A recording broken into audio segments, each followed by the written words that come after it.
क्रांतिकारी नमो बुद्धाय, जय भीम, जय भारत, जय संविधान। मैं रमन जैन और आप देख रहे हैं अध्यात्म पावर। दोस्तों, बिहार विधानसभा चुनाव को लेकर जिस तरह से राजनीतिक पार्टियों में घमासान मची हुई है, अब देखना दिलचस्प होगा कि कौन सी पार्टी किस पर भारी पड़ती है। वैसे मैं आपको बता दूं कि दो गठबंधन वहां पर पहले ही मौजूद थे। पहला एनडीए गठबंधन और दूसरा इंडिया गठबंधन। उसके बाद जीडीए गठबंधन का निर्माण हुआ। जैसा कि आप जानते हैं कि भीम आर्मी चीफ चंद्रशेखर आज़ाद की पार्टी आज़ाद समाज पार्टी, असदुद्दीन ओवैसी की पार्टी AIMIM और स्वामी प्रसाद मौर्य की पार्टी अपनी जनता पार्टी, इन तीनों राजनीतिक पार्टियों ने जीडीए गठबंधन बनाया। उसके बाद आपको बता दें कि इंडिया और एनडीए गठबंधन की नींद उड़ गई। कहने को तो पहले इन दोनों में टक्कर दिख रही थी, लेकिन जब से जीडीए गठबंधन हुआ उसके बाद अफरा तफरी का माहौल बिहार में देखने को मिल रहा है। क्योंकि एक तरफ बहुजन समाज पार्टी 243 सीटों पर पूर्ण सीट पर चुनाव लड़ रही है, वही दूसरी ओर देखा जाए तो इंडिया और एनडीए गठबंधन जो है अपने अपने प्रत्याशी जो हैं चुनाव में उतारे हैं। लेकिन आपने कुछ दिन पहले देखा था कि किस तरह से आरजेडी और कांग्रेस के बीच में कुछ मनमुटाव देखने को मिला था, जिससे कहीं ना कहीं इंडिया गठबंधन में भी अब एक दाग सा लग गया। उसके बाद अब ये कहा जा रहा है कि एनडीए कहीं ना कहीं इंडिया गठबंधन से भारी पड़ सकती है। वहीं दूसरी ओर देखा जाए तो बहुजन समाज पार्टी संपूर्ण सीटों पर चुनाव लड़ रही है। और इधर देखें तो जीडीए गठबंधन, जिसमें 3 राजनीतिक पार्टियां और तीनों पार्टियां मिलकर सिर्फ 64 सीटों पर चुनाव लड़ रही हैं। आपको बता दें कि 64 सीटों में AIMIM की टीम 35 सीटों पर चुनाव लड़ेगी। वहीं दूसरी ओर आज़ाद समाज पार्टी की टीम 25 सीटों पर चुनाव लड़ेगी। वहीं अपनी जनता पार्टी यानी स्वामी प्रसाद मौर्य की पार्टी 4 सीटों पर चुनाव लड़ेगी। तो कुल मिलाकर देखा जाए तो एक आजमाने के तौर पर जीडीए गठबंधन ने बिहार में प्रत्याशियों को उतारा है, बल्कि कोई मकसद नहीं है कि हम सीएम बनाने के उद्देश्य से उतरे हैं। लेकिन आंकड़ा जो है दिखने में साफ लग रहा है कि उत्तर प्रदेश के चुनाव को लेकर तैयारी चल रही है। अब देखना दिलचस्प होगा कि क्या रिजल्ट रहता है। जैसा कि आप सभी जानते हैं कि भीम आर्मी चीफ चंद्रशेखर आज़ाद भी अपनी दमदार स्पीच के लिए माने जाते हैं। वहीं दूसरी ओर असदुद्दीन ओवैसी और स्वामी प्रसाद मौर्य भी अपने आक्रामक भाषणों से माने जाते हैं। तो कुल मिलाकर देखा जाए तो तीनों की तिकड़ी बिहार चुनाव में बहुत असर डाल सकती है। लेकिन आपको बता दें कि चुनाव से पहले जिस तरह से चंद्रशेखर आज़ाद को चुनाव आयोग ने तगड़ा झटका दिया है, ये कहीं ना कहीं चंद्रशेखर आज़ाद भूलेंगे नहीं। क्योंकि आपने मेरे पिछले वीडियो में देखा था कि किस तरह से चुनाव आयोग ने सबसे पहले भीम आर्मी चीफ चंद्रशेखर आज़ाद की पार्टी आज़ाद समाज पार्टी के चुनाव चिन्ह केतली पर टारगेट किया। जैसा कि सभी जानते हैं कि चुनाव चिन्ह केतली जो है आज़ाद समाज पार्टी का चुनाव चिन्ह है और बहुत दिनों से है। इसी पार्टी के दम पर चंद्रशेखर आज़ाद ने नगीना लोकसभा चुनाव में एक तरफा 1.5 लाख वोटों से जीत दर्ज की थी।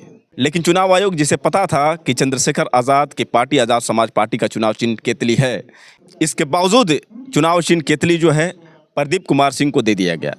इसके बाद चंद्रशेखर आज़ाद काफ़ी नाराज़ दिखे। उन्होंने शिकायत भी की कि जिस तरह से चुनाव आयोग ने हमारे साथ धोखा दिया है, कहीं ना कहीं हो सकता है कि उत्तर प्रदेश के चुनाव में भी ये देखने को मिल सकता है कि हमारी केतली की जगह पर कोई और निशान हमें मिल जाए।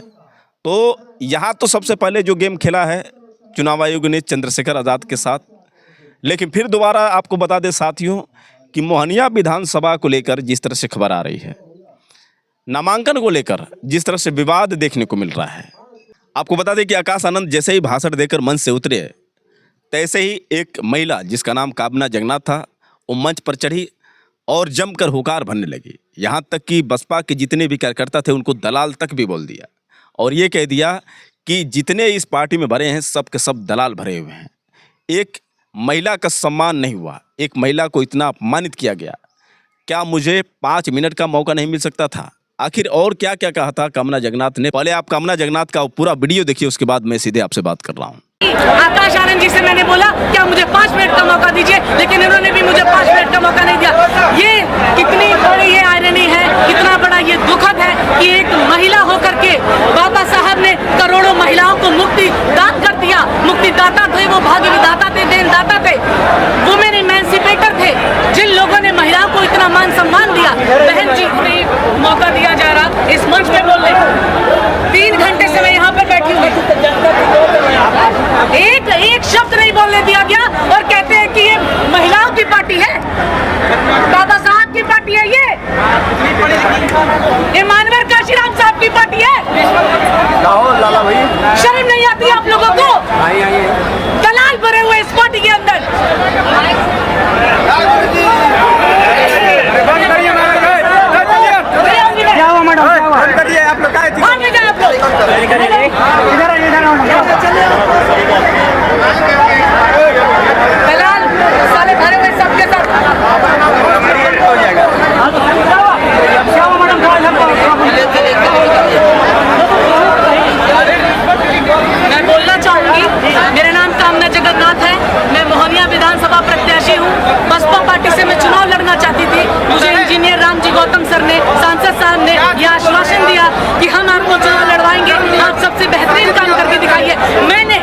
दिन रात 3 महीने लगातार मेहनत करके अपने आप को झुलसा करके मैंने जो है इस पार्टी के लिए काम किया और मैंने 15 दिन में 100 BLO बना के तैयार कर दिए। और इन दलालों ने अपनी जेब गर्म करने के लिए, अपने अकाउंट को भरने के लिए, इस बसपा पार्टी के दलालों ने मुझे जो है दरकिनार कर दिया।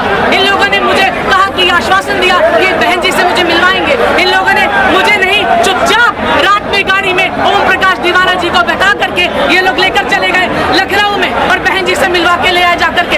इन लोगों ने एक बार भी नहीं कहा कि मोहनिया विधानसभा में एक महिला प्रत्याशी है। आकाश आनंद दिया तो कुछ बात हुआ आपसे? जी, आकाश आनंद जी से मैंने बोला क्या मुझे 5 मिनट का मौका दीजिए, लेकिन इन्होंने भी मुझे 5 मिनट का मौका नहीं दिया।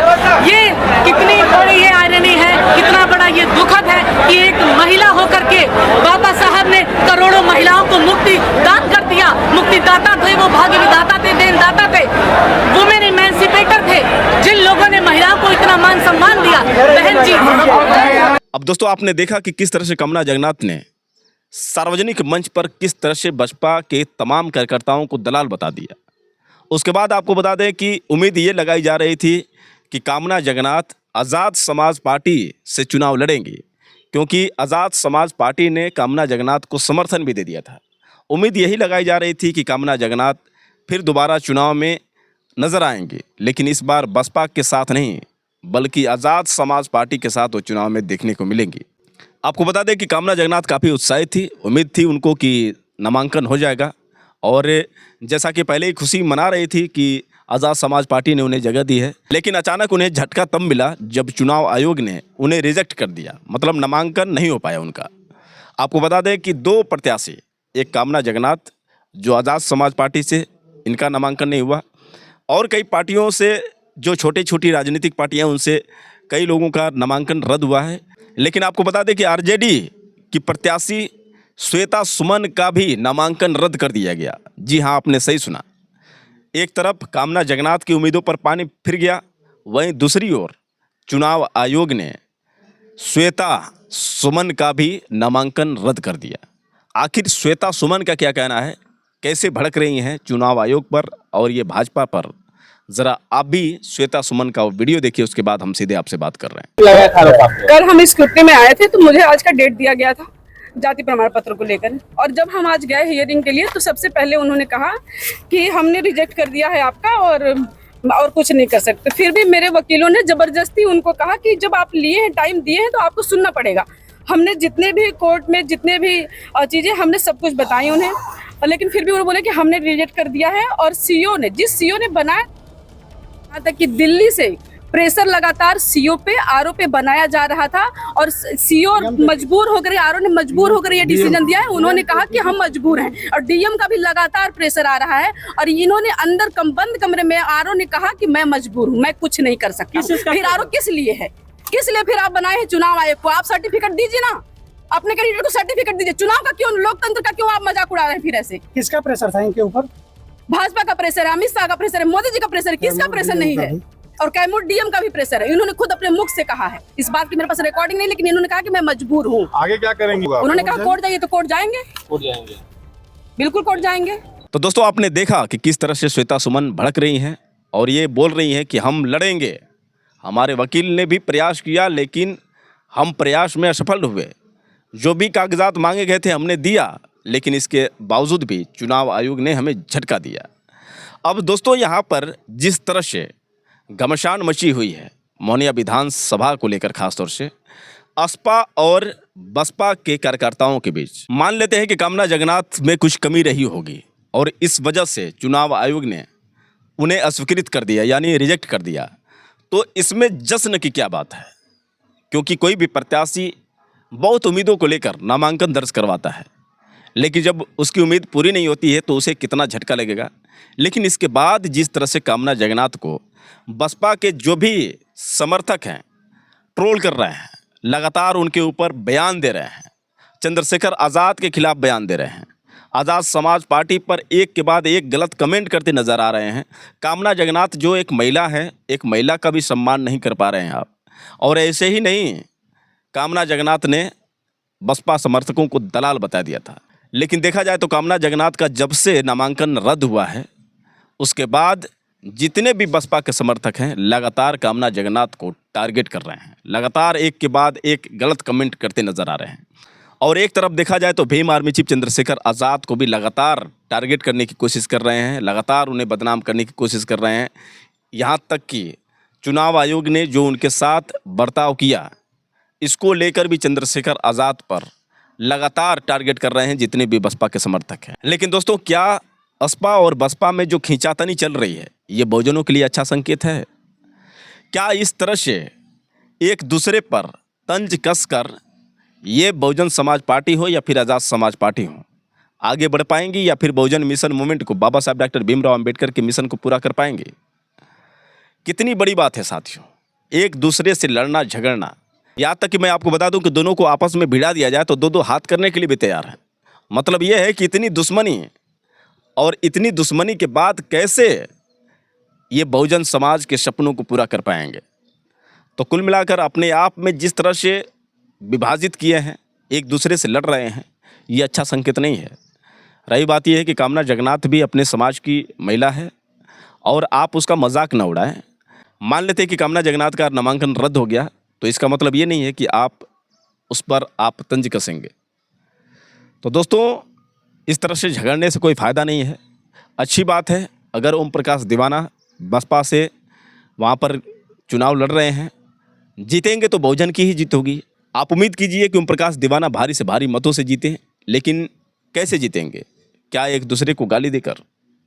आज़ाद समाज पार्टी चुनाव नहीं लड़ेगी, तो कोशिश कीजिए कि आज़ाद समाज पार्टी के लोग आपसे जुड़ें, बहुजन समाज पार्टी के साथ मिलकर खड़ा हों और नई ताकत मिले। लेकिन इस तरह से आप भीम आर्मी चीफ चंद्रशेखर आज़ाद को गाली देंगे, कामना जगन्नाथ को गाली देंगे, तो फिर कैसे संभव है कि आज़ाद समाज पार्टी के लोग आपको सपोर्ट करेंगे? तो समझदार के लिए इशारा काफ़ी होता है। वैसे दोस्तों, आप लोग की क्या राय है, आप लोग कमेंट करके बताएं और हो सके तो इस वीडियो को ज़्यादा से ज़्यादा शेयर करें। फिर मिलेंगे अगले वीडियो के साथ, तब तक के लिए क्रांतिकारी नमो बुद्धाय, जय।